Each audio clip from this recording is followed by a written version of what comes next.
Hi everyone, Dr. Jamie here. So I wanted to make a quick, hopefully short video. I was inspired by Sunday's edition of Last Week Tonight with John Oliver, in which they went into detail on the white supremacy that is explicitly or implicitly encoded in US history textbooks for public schools K through 12.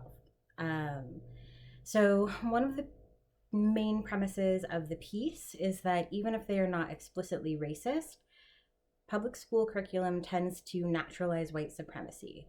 Here, naturalize means making white supremacy or the superiority of white folks seem inevitable and natural, just as the sky is blue and humans need clean air and clean water to survive. When in reality, white supremacy is more akin to toxic sludge. It is poisonous to individuals and to societies. And so Last Week Tonight did a really great job of talking about public school history curricula.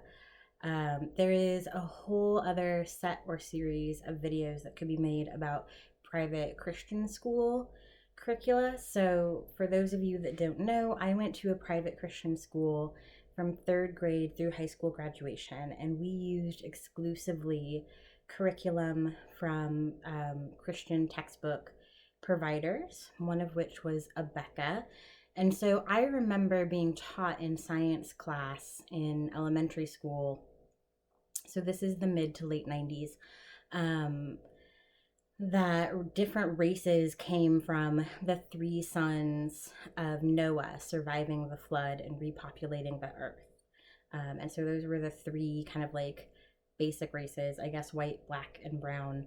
And so, yeah, there's a whole different video to be done about Christian textbook publishing and the white supremacy and out and out racism that's encoded in those textbooks. But I wanted to hop on because watching Last Week Tonight really sparked some memories of my own research. So for anyone that doesn't know, I researched the rhetoric of virginity in the contemporary United States. And I mean contemporary in the sense that a historian means contemporary. So not the past couple of years, but really the 20th and 21st century. I look particularly at the mid 20th century, World War II, and the early 21st century, the War on Terror. So how does this connect with US textbooks and white supremacy?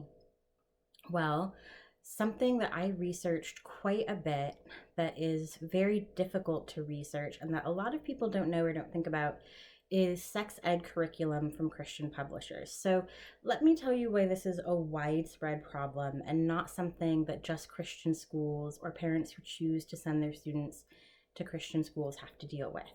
So in 2001, the Bush administration changed the federal laws governing how schools received money for sex ed.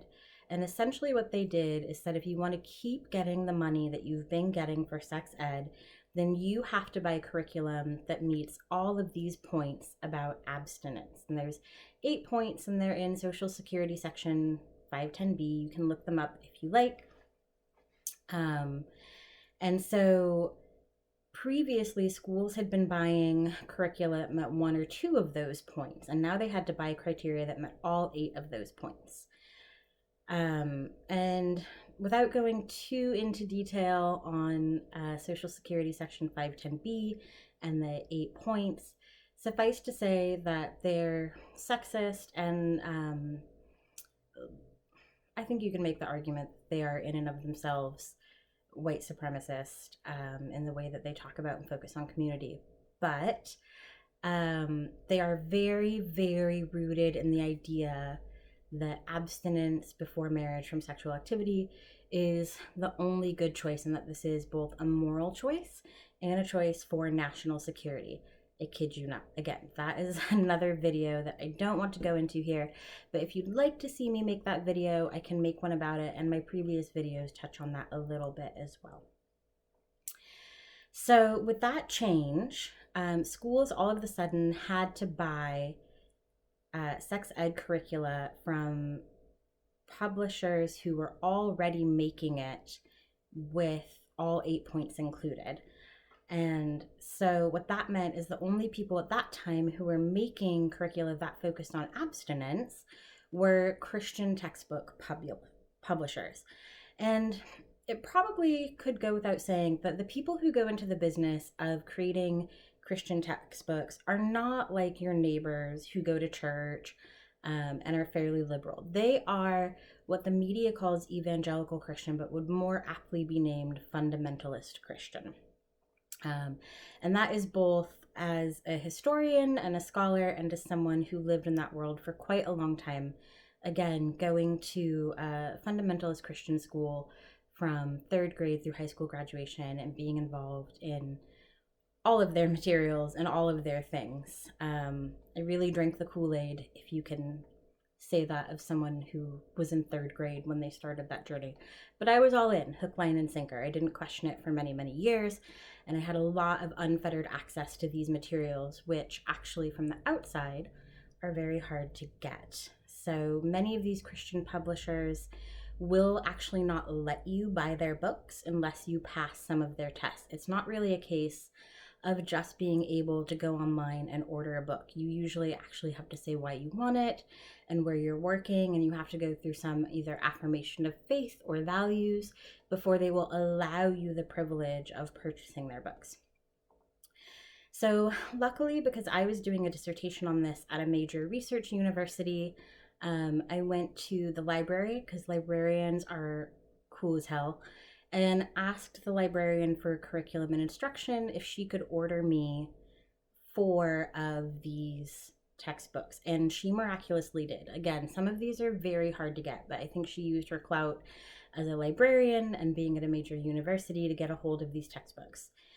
So I was able to do an in-depth analysis of these abstinence-only curriculum materials that are being used to this day in public schools and often paid for by federal funds. So even though the Obama administration loosened the requirements on sex ed textbooks, meeting all 8 of the requirements laid out in the Social Security Act, still, to get the Affordable Care Act passed, Obama gave up some of the gains that he had proposed on abstinence-only education. So yes, these things are being used in school to this day. So the year that I started doing my textbook analysis was 2016, and I got curricula that was for 2016. So it was up to date. This is not from a decade ago or 2 decades ago. These things are being used in school not only this decade, but this year. And they are being used in public schools, and they are being used, paid for with federal funds. So why did I want to hop on and make this short, really unorganized video in response to John Oliver's video about history? Well, it turns out that a lot of this sex ed curricula used in public schools but produced by fundamentalist Christian publishers incorporates a lot of history and a very white supremacist history.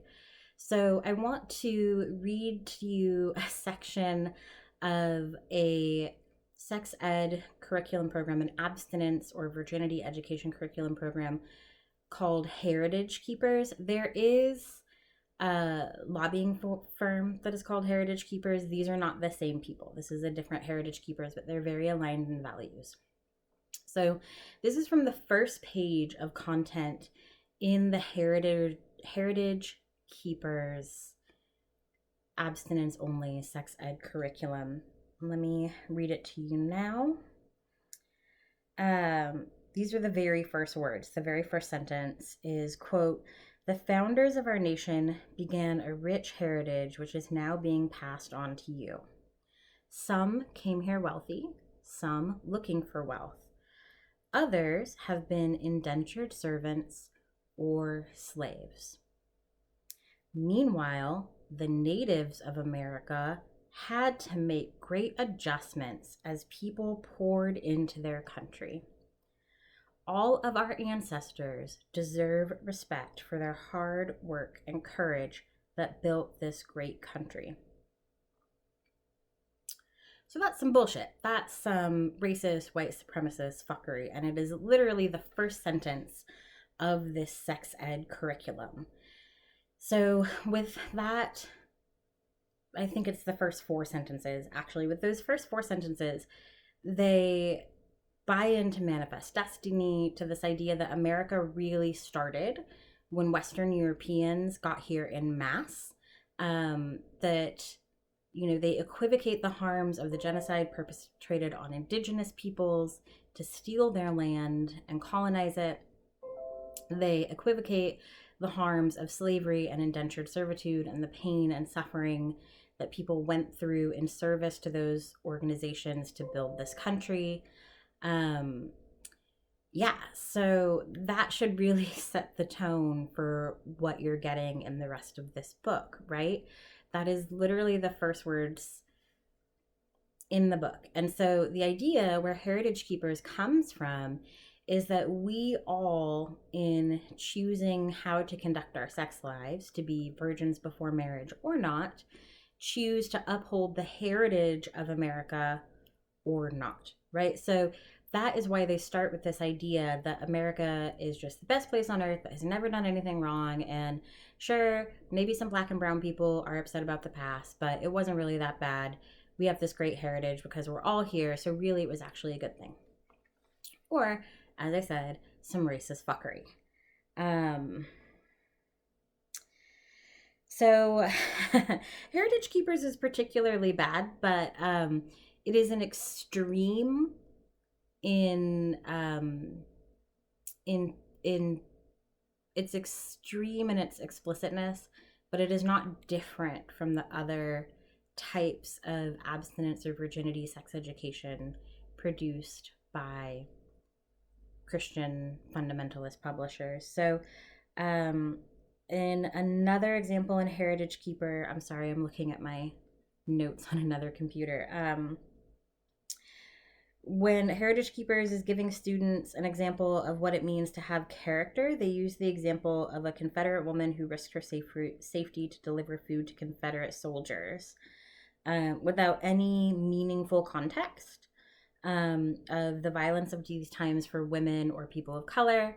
And it really is kind of a pro-Confederate message, which shouldn't be too surprising because the people who publish this material, like I said, are not evangelical Christians in the sense that that term is used in theology. So in theology, evangelical just means I like something, I think it's great, and I want other people to know that it's great too. So I can be evangelical about my favorite coffee shop. It's called Once Upon a Brew. It's in Kennewick, Washington.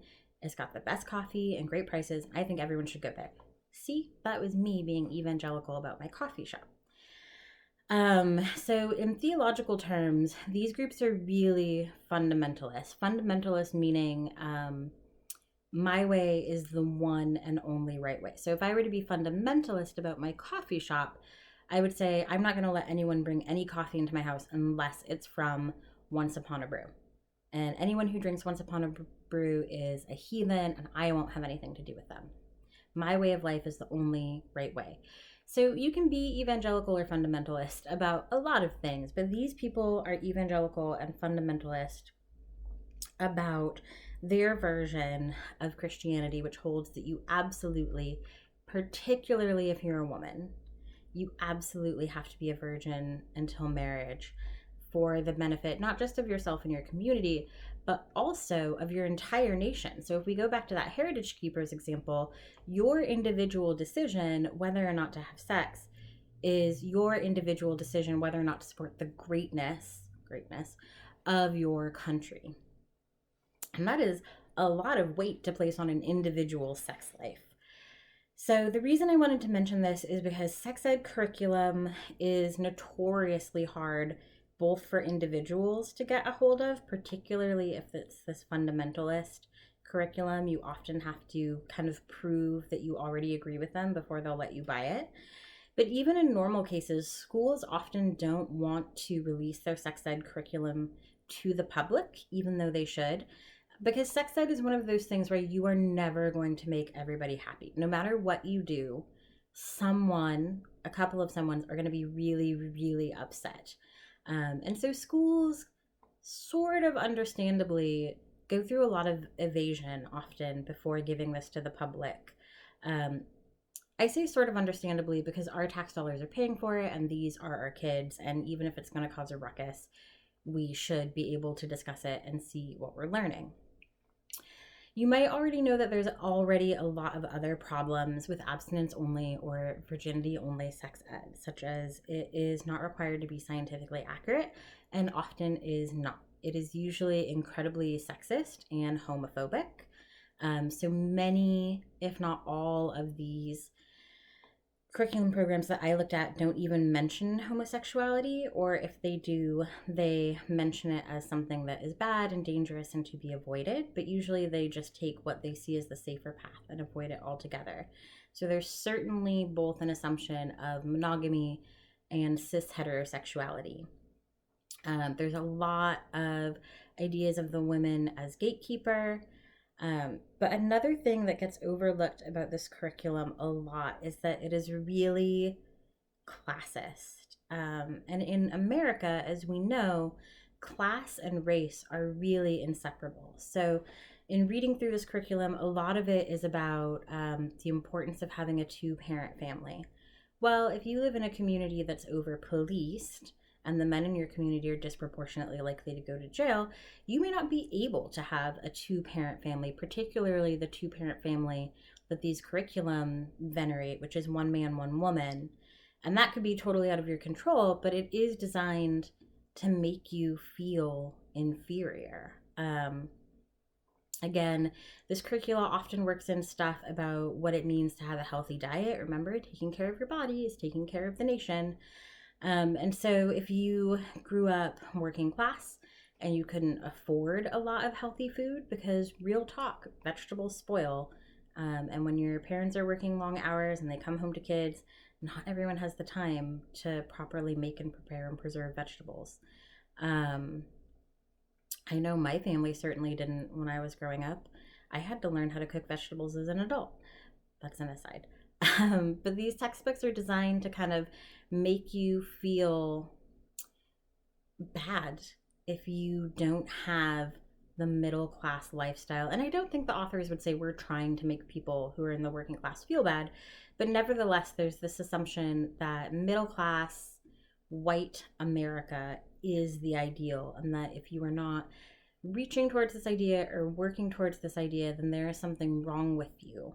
And not just wrong with you, but dangerously wrong with you in a way that will harm you, your family, your community, and ultimately your nation. And I know it sounds really hyperbolic, and you might be tempted to think I'm making this up, but I promise you I am absolutely not. That is very much the sequence of events that's laid out in this curricula. So I just wanted to hop on and make this quick video because yes, we absolutely need to look at our history curriculum and the ways that it naturalizes white supremacy. But we also need to look at the ways in which white supremacy and a white supremacist history of the United States creeps into other areas of our educational system. And one of the surprising ways that it does that is in sex ed. Last but not least, I don't want to go too much into this, but if you're wondering why is this the case, it's because the strain of fundamentalist Christianity that creates these abstinence textbooks and other Christian textbooks is one that out and out venerates the Confederacy. Some leaders in and among this movement have said that the Confederacy was God's perfect nation on earth and that it was a tragedy that it was destroyed. Many of them, so Scott Phelps was a famous one before, surprise, surprise, he was taken down in a sex scandal. He held an annual event in the South that was very like an old South, pre-Confederacy. I think it was, I'm sorry, not pre-Confederacy, pre-Civil War. I think it was actually based on colonial times. So all of these textbooks really value or purport to value the sexual norms of of America before the Civil War. So in the Confederacy and through colonial times, which of course were not fucking great for people of color or women. They weren't as conservative as you may have been led to believe. That is another video that I will let another historian who specializes in that take up. But of course, particularly when it comes to Black and brown bodies and chattel slavery, we know that a lot of folks were, particularly women, were derived of the ability to consent. So that is why it's their veneration of America before the Civil War. So before women and people of color, and basically anyone except a wealthy white man had power, that leads them to write these textbooks as if we should internalize the values from those times, and through living out those values, return America to a better way of living, which is very explicitly what the publishers of the textbooks, as well as the legislators who advocate to continue funding them, say. They want to return America to a better time. They see us as having loose morals, particularly when it comes to sexuality, particularly when it comes to sexual freedom of women and the gains for the LGBTQIA community. They want to return us to a time when we did not have those things very explicitly. So if you want some follow-up resources on this, if you want to torture yourself a little bit, you can go to the website for the Family Research Council. They are very explicit in how and why they purport these things. So you don't have to take my word for it. You can definitely see it in their words. You can look up YouTube clips of abstinence educator Pam Stenzel. John Oliver actually has another Last Week Tonight that goes over sex ed, which has some Stenzel in it. You can look up her clips, and she also explicitly says a fair amount of this. Other places you can go is there's a group called Homeschoolers Anonymous, where people who were raised in Christian homeschools and used a lot of these textbooks talk both about sexuality and what they learned, as well as how white supremacy threads through it. Last but not least, you can watch the documentary called A Courtship.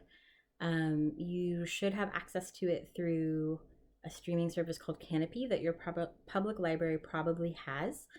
It goes through a modern family who lives in a courtship model of partnering, who are Christian. And one of the things that's really interesting in that is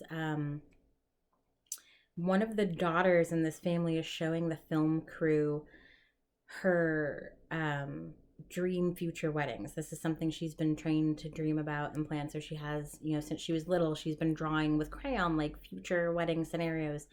And the one that she shows the film crew is her latest one, and it is a Civil War themed wedding. And the mom asks, what color suits will the men be wearing? And the daughter says he'll be wearing a gray Confederate uniform, or I won't marry him. So the film kind of jumps over that moment because they're dealing with a lot. But it's a really good example of how naturalized this veneration of the Confederacy is in this strain of Christianity. So last but not least, things you can do, heckle your local officials. I don't mean literally heckle them, but listen to recordings of your school board meetings and your city council meetings. Chime in with those if you can. Write to your local and state level elected officials and tell them that you want comprehensive sex education, because when you don't do comprehensive sex education, what you get is what I've been talking about. There still aren't really folks who are publishing sex education. There's either comprehensive sex ed or there's this virginity/abstinence ed produced by these fundamentalist Christian publishers. So let your school board and your state and local and federal officials know that you want comprehensive sex ed in your schools. Let your federal officials know that you no longer want your tax dollars to go to abstinence-only education, as it is incorrect, sexist, and racist as fuck. It's also ableist and classist, because of fucking course it is. So those are some things you can do. If you have a child that is preparing to go into sex ed, ask the school to see what they're going to be learning. Do your best to get your hands on that curriculum ahead of time or to go over it in tandem with your child so that if there's anything that doesn't align with your values, you can talk through it. Those are some first steps.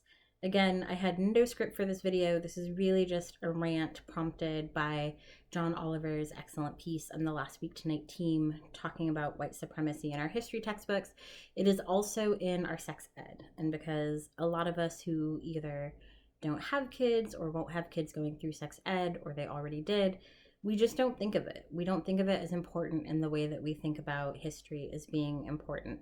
And it's one of the ways they really slide that white supremacist bullshit into your kids' education or into our community's education. I hope this has been helpful. If there's anything else you want me to rant about, or if there's anything you want to talk about more in anything I've mentioned here you'd like to see another video on, let me know. Last but not least, a really great resource for you is the book Broken Words, if you want to follow up with these issues. So if any of my theology friends want to chime in with more resources in the comments, that would be absolutely excellent. I will see you soon.